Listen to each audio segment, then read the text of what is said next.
is it Eric Van Milton, 5621 Elliott Avenue. Yes, sir. Welcome. Thank you, City Council. Thank you, staff. My given name's Eric, and family name's Van Mecklin. Live down in Minneapolis, which I share Hennepin County with you, obviously. And in the interest of time, I'll save my background. I want to talk to you about three numbers tonight. The first number is the number 0. 0 out of 23 precincts were included from Plymouth in the 2020 post-election review for Hennepin County. 0 out of 23. The same thing happened in 2022. 0 out of 23 of your precincts were included in that post-election review hand count. The second number I have for you is 75%. That's roughly, in 2020, the number of absentee or mail-in ballots that came from this city, 38,000 out of 51,000 total.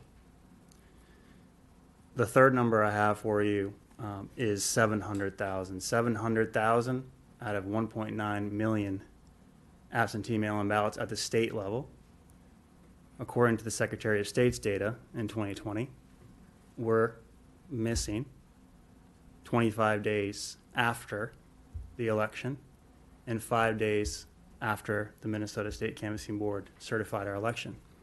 What do I mean by missing? There were more absentee votes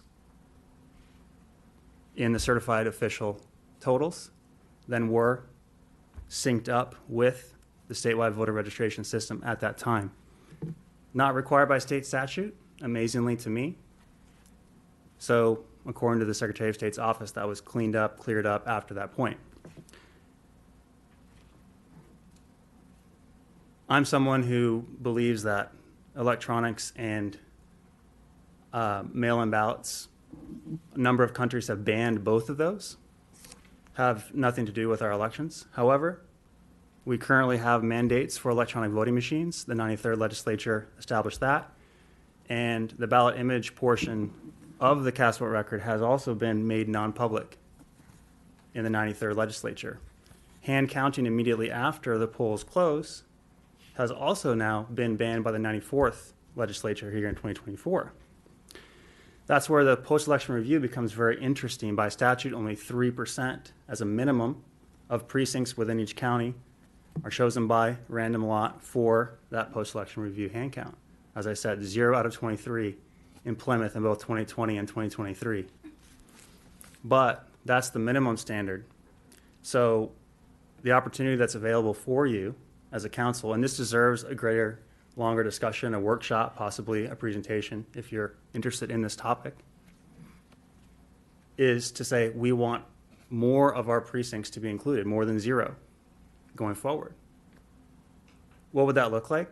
I have an informational packet to share with you which gives you a bit of how you could go through that. There are 2 cities, one in Oak Grove, the city of Ramsey and Anoka County. They've already decided to do this. In one case, 4 out of 4 precincts. In another case, 6 out of 9 of their precincts.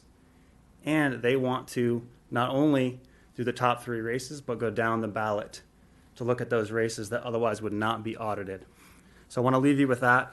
I've studied this for about 3,000 hours over the last 3 years, tabling considerable income to study this, and ran for Secretary of State on this issue. 110,000 votes, no political donations, 36.9% of the vote. Shows a lot of people care about this, and I think a lot of people in Plymouth do as well. Tom, my friend, one of the speakers, will give you a bit more information as well on this topic. I really appreciate your time. Thank you so much. Thank you, sir. May I hand these out at this moment? Yes. Okay, Would you just hand up to the city clerk here, for sure. please? And Tom, you're next. Apparently you have the same issue you wish to talk about